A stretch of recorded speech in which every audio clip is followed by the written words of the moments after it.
Halfway up the ladder, my grip slips. I hit moist concrete. In the tunnel, fast, uneven footsteps charge closer, and the air starts whispering, molding my name, like it's learning my voice.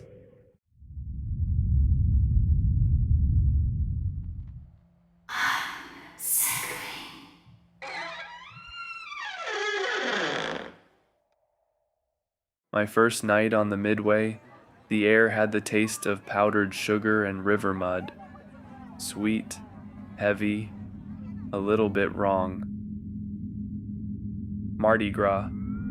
The carnival pressed up against the parade route, a cluster of bulbs and banners stitched into the dark. They put me at the entrance to the Funhouse. The place looked patched together, 2 floors painted too bright, like it was trying to hide somewhere quieter. My job was easy. Count them in, count them out. Except the scratches didn't match. 12 went in, 11 came out. But the pattern didn't stop. Always just one. Nobody ever said, "Hey, where's my friend?" They just laughed, then walked back into the flood of beads and music, absorbed by the crowd like the midway was hungry. Saturday afternoon, I saw her. Blonde hair pulled back, white blouse, nothing special. She handed me her ticket.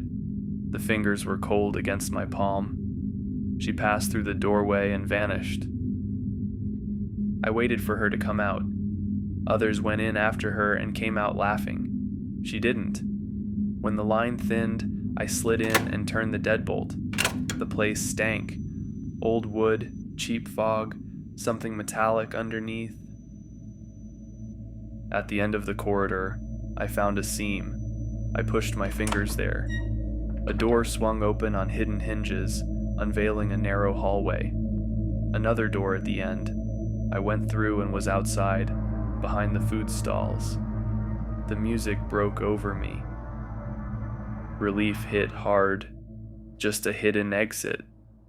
The missing one wasn't missing after all.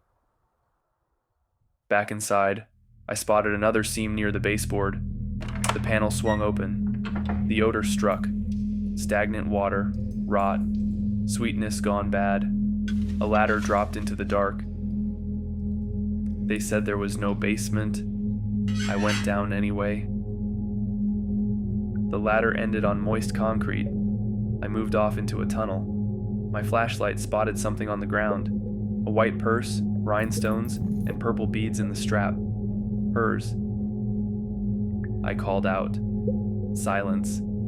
Then a whisper, barely a shape in the air. Footsteps answered.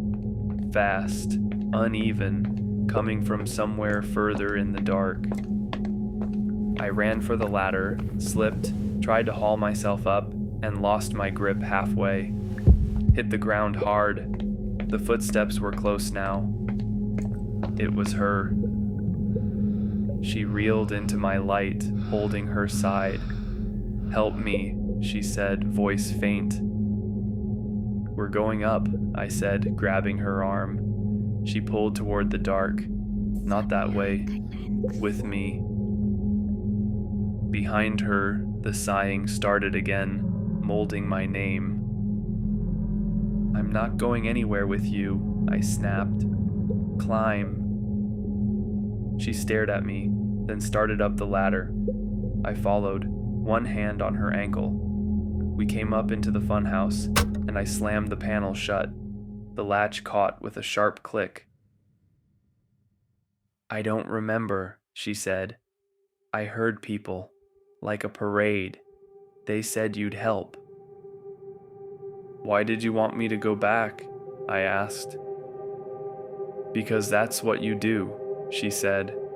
Her vocal sound was perfect, hollow in the middle. I called 911 anyway. When I looked up, she was already gone, lost in the porch lights and the shifting wall of bodies and masks. The police came fast. They found the seams, the ladder, the tunnel. One officer came up pale, said the passage ran into old corridors, smuggling routes from Prohibition. He said there were fresh footprints, more than 2. My manager showed up, acting shocked, but his eyes didn't match his expression. He kept saying he didn't know. Guess we missed it. I quit that night. At 2 in the morning, I checked my call log. The only number I'd dialed from the funhouse was my own.